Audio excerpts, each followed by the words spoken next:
আজকে সন্ধ্যায় ভাবতেছিলাম কি খাবো, তো কিচেন রুমে গেলাম, ভাবলাম লাল চা বানাই, খাই দেখি কেমন লাগে। তো লাল চা বানাইতে গেছি, ডিব্বা রাখতেছি, চা পাতা পরবো, বাট চা পাতা পড়তেছিল না, কারণ এটার ভিতরে চামচ আছিল। তো চামচটা বাইর করলাম, বাইর করে সামান্য, বেশি নিয়ে নেই, অল্প করে নিছিলাম। আবার কোয়েন না, আমি যে কিপটা, আমি অল্প করে নিছি, নিয়ে ঢাললাম।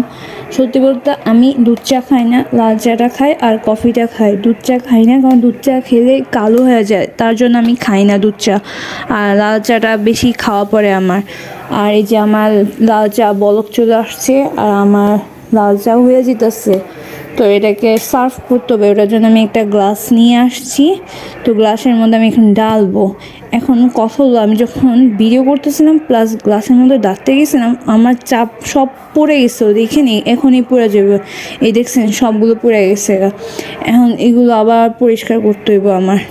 তো আমি এগুলো মানে কি কমো, পর আমি চাটা ঢাইলা ঢাকনা লাগাইছি। এখন মুড়ি নিতে গেছি, মুড়ির ভিতরে ফুচকা বানাইছিলাম, ওই ফুচকা রয়ে গেছে। তো আমার মুড়ি আর লাল চা রেডি।